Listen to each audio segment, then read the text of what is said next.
अस्सलाम वालेकुम दोस्तों। नबी करीम सल्लल्लाहु अलैहि वसल्लम समेत अल्लाह ताला ने इस दुनिया में जितने भी अंबियाए कराम को मबूस फरमाया, उन सब को अपने खजाना गैब में से कुछ मौजज़ात भी अता फरमाए। कुछ मौजज़े ऐसे भी होते हैं जिनके लिए अंबियाए कराम का होना जरूरी नहीं होता और इन्हें अल्लाह ताला की कुदरत का करिश्मा ही करार दिया जा सकता है। मौजज़े की असल तारीफ तो ये है कि वो किसी नबी के हाथ से रुनुमा हुआ हो। अलबत्ता उर्फ आम में कुदरत के ऐसे अजीबो गरीब करिश्मों को भी मौजज़ा ही कहा जाता है। हाल ही में एक पाकिस्तानी शख्स की सहने काबा में बैठे हुए बनाई गई एक वीडियो वायरल हो रही है, जिसके बारे में बहुत सारे लोग ये दावा कर रहे हैं कि ये एक मौजज़ा है। इस वीडियो में, जिसको आप अपनी स्क्रीन पर भी देख सकते हैं, ये दिखाया जा रहा है कि शदीद गर्मी के आलम में सहने काबा में बैठे हुए उम्रे के ज़ायरीन गर्मी से बेहाल थे और शदीद धूप इन्हें झुलसा रही थी। अलबत्ता चंद ही लम्हों में देखते ही देखते एक बादल ने इन्हें अपने साए में ले लिया और एकदम से गोया धूप की तपिश खत्म हो गई। इस पाकिस्तानी शख्स ने अपने मोबाइल के फ्रंट कैमरा से जो वीडियो बनाकर शेयर की है, इसको कम से कम एडिटेड वीडियो तो नहीं कहा जा सकता। अलबत्ता इसमें बहुत कुछ इबाहम जरूर है। वीडियो में यह दावा किया जा रहा है कि ये बादल, जो देखने में बिल्कुल ही गोल शक्ल का है, इसने खाना काबा के इर्द गिर्द गोलाई को घेरे में लिया हुआ है और काबा के इर्द गिर्द मौजूद सहने काबा में मौजूद ज़ायरीन हज पर साया कर दिया है। वीडियो का ये हिस्सा अलबत्ता तनकीद के काबिल है, क्योंकि वो शख्स जानते बूझते इस बादल की गोल शक्ल को मौजज़े से तशबीह दे रहा है। ये बात जरूर है कि वहां पर जाने वाले ज़ायरीन को अल्लाह ताला के मुख्तलिफ मौजों का दीदार होता रहता है। अलबत्ता इस दुनिया के काम करने के तरीक़ेकार को समझने की तरगीब, जैसा कि अल्लाह ताला ने खुद कुरान करीम में भी दी है और कहा है कि कायनात में गौर व फिक्र किया जाए, दुनिया के काम करने के तरीके को समझा जाए, तो इसकी रूह से हम ये समझ सकते हैं कि एक बादल कभी भी मुकम्मल तौर पर गोल शक्ल का नहीं हो सकता। जैसा कि इस वीडियो में जिस बादल को गोल बादल कहा जा रहा है, ये किसी डोनट की शक्ल रखता है और इसके दरमियान से धूप छन छन कर आ रही है, जबकि गोल बादल नजर आ रहा है।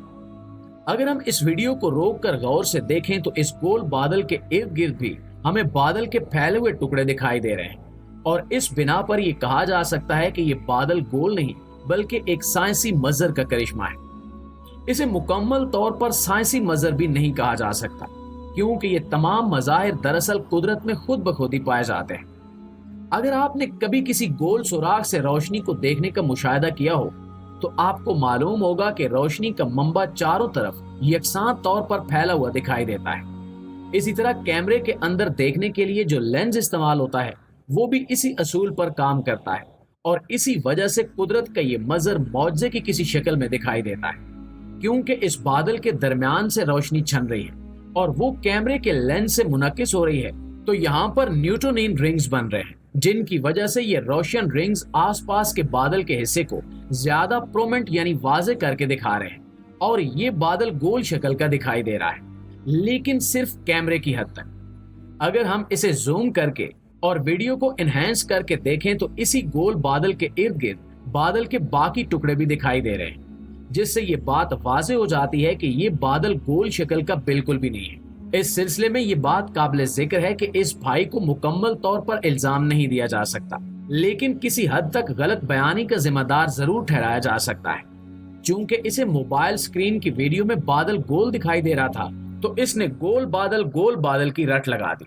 जबकि वो अपनी आंखों से देखता तो इंसानी आंखों में ये सलाहियत है कि वो ये देख सकती है कि ये गोल शक्ल किस वजह से पैदा हो रही है और क्या ये मौजूद बादल वाकई गोल शक्ल का है या नहीं।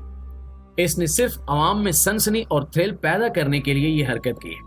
नाज़रीन गिरामी, याद रहे कि इस बात से हम ये बिल्कुल नहीं कह रहे कि हरम पाक और मदीना मुनव्वरा में मौजज़ात रूनुमा नहीं होते और वहां पर अल्लाह ताला की कुदरत के शाहकार देखने को नहीं मिलते। ऐसा बिल्कुल नहीं है। हरम काबा का सबसे बड़ा मौजज़ा तो वो है जो कुरान करीम में भी बयान हुआ है और वो आज तक चला आ रहा है। ये मौजज़ा हजरत इब्राहीम अलैहिस्सलाम की दुआ के नतीजे में वजूद में आया और इसकी बरकतें और रहमतें आज भी इस खित्ते में मौजूद हैं। चाहे इस खित्ते पर कोई भी किसी भी किस्म का जालिम हुक्मरान ही मौजूद क्यों ना रहा हो, इस खित्ते के फयूज़ बरक़ात अल्लाह ताला ने अपने प्यारे खलील हजरत इब्राहीम अलैहिस्सलाम से किए हुए वादे के मुताबिक जारी रखे हैं। जैसा कि कुरान करीम में मुख्तलिफ मकामात में जिक्र है कि हजरत इब्राहीम अलैहिस्सलाम ने खाना काबा की तामीर की और इस सिलसिले में हजरत इस्माईल अलैहिस्सलाम ने इनका हाथ बटाया। حضرت ابراہیم علیہ السلام نے دعا کی کہ یا اللہ اس خطے میں بسنے والے لوگوں پر اپنی نعمتوں کے دروازے کھول دے اور انہیں ہر طرح کا پھل اور رزق وافر مقدار میں عطا فرما، تاکہ یہاں پر کبھی بھی قحط رونما نہ ہو اور یہ لوگ صرف اور صرف تمہاری عبادت کرتے رہیں۔ اگر ہم حرمین شریفین کی تاریخ اٹھا کر دیکھیں تو نبی کریم صلی اللہ علیہ وآلہ وسلم کے دور سے پہلے بھی عرب کا یہ خطہ جہاں پر اس وقت مکہ اور مدینہ موجود ہیں، یعنی حجاز کا یہ خطہ دنیا کے سب سے بڑے ٹریڈ روٹ کا مرکز تھا، یعنی دنیا کے دوسرے حصوں سے آنے اور جانے والے تجارتی قافلے حجاز کے ساحل پر ضرور رکا کرتے تھے یا کم از کم یمن تک ضرور آیا کرتے تھے۔ جیسا کہ نبی کریم صلی اللہ علیہ وآلہ وسلم کا قبیلہ بنو ہاشم ایک بڑے قبیلے قریش کا حصہ تھا، اور قریش کا مطلب ہی تجارت کرنے والے لوگ ہیں۔ خود نبی کریم صلی اللہ علیہ وآلہ وسلم کی سیرت طیبہ میں یہ بات مذکور ہے کہ آپ صلی اللہ علیہ وآلہ وسلم تجارت کی غرض سے یمن، شام اور دور دراز کے علاقوں تک تشریف لے گئے تھے۔ اسی تجارت کی وجہ سے اللہ تعالیٰ نے اس خطے کو کبھی بھی بھوک پیاس سے نہیں آزمایا اور دنیا کی دیگر نعمتوں سے محرومی کا شکار نہیں ہونے دیا، ورنہ اگر آپ اس خطے کو خود اس کی اپنی اصلی شکل میں دیکھیں تو یہ صحرائی خطہ بھلا کہاں یہ تمام اجناس پیدا کر سکتا ہے جن میں گندم، مختلف پھل اور سبزیاں وغیرہ شامل ہیں۔ اس کے باوجود یہاں پر ہر قسم کا پھل، فروٹ اور اجناس آیا کرتی تھی جسے مکہ کے تاجر خرید کر یہاں لایا کرتے تھے، اور یہی سلسلہ آج کے اس دور میں بھی جاری ہے۔ آج بھی سعودی عرب میں زراعت نہ ہونے کے برابر ہے، اس کے باوجود مکہ اور مدینہ میں آپ کو ہر قسم کا پھل، جنس یا کھانے کی چیز، سبزی اور مسالے، غرض کے دنیا کی تمام نعمتیں آپ کو دنیا کے باقی ملکوں سے ارزاں اور سستے نرخوں پر دستیاب ہوتی ہیں۔ اس کے ساتھ ساتھ اللہ تعالیٰ نے اپنا خصوصی فضل و کرم بھی فرمایا ہے، اور ایسے بہت ہی کم مواقع آتے ہیں کہ جب بارش کی کمی کی وجہ سے یہاں پر خشک سالی ہو جائے۔ وہ مواقع بھی ایسے تھے کہ جب یہاں کے لوگوں نے مل جل کر دعا کی اور خانہ کعبہ میں پہنچ کر اللہ تعالیٰ سے اس کی رحمت کے طلبگار ہوئے تو اللہ تعالیٰ نے یہاں پر فوراً بارش برسا دی۔ یعنی اس خطے میں ہمیں کبھی بھی کسی بھی قسم کی کوئی قدرتی آفت دیکھنے کو نہیں ملتی۔ اس کے ساتھ ساتھ یہاں پر دنیا کی ہر نعمت بھی موجود ہوتی ہے۔ خانہ کعبہ میں موجود کبوتر اور آس پاس کے جانور بھی آپ کو بڑا ہی عجیب و غریب برتاؤ کرتے ہوئے نظر آتے ہیں اور کبھی بھی کسی کو نقصان نہیں پہنچاتے۔ اس وقت اس خطے میں موجود سب سے بڑا معجزہ یہ بھی ہے کہ یہاں پر جانے والے حج اور عمرے کے زائرین اس شدید ترین مشقت والی عبادت سے نہیں تھکتے، بلکہ ان میں ایک نئی انرجی بھر جاتی ہے۔ اس عبادت کے دوران ہونے والی شدید ترین جسمانی مشقت اگر دنیا میں کسی اور جگہ پر کی جائے تو جسم شدید قسم کی ٹوٹ پھوٹ کا شکار ہو جاتا ہے۔ البتہ یہاں پر جانے والے ہر شخص کے تاثرات یہی ہوتے ہیں کہ بے شک حج ایک بہت مشقت والی عبادت ہے،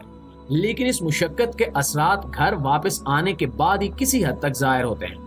وہاں پر رہتے ہوئے انسان جتنا مرضی تھکا ہو، اس کے جسم اور ذہن پر اس طرح کا کوئی اثر نہیں ہوتا۔ یہی حج اور عمرے کے زائرین اگر اپنی عبادات مکمل کرنے کے بعد فوراً واپس نہ جائیں اور کچھ دن یہاں پر ٹھہر جائیں، تب ان کے جسم پر اس مشقت کا اثر بالکل ہی ختم ہو جاتا ہے اور وہ گھر واپس آنے کے بعد بھی بیمار نہیں ہوتے۔ یہ اللہ تعالیٰ کے وہ معجزات ہیں جو اس خطے میں آج بھی جاری و ساری ہیں۔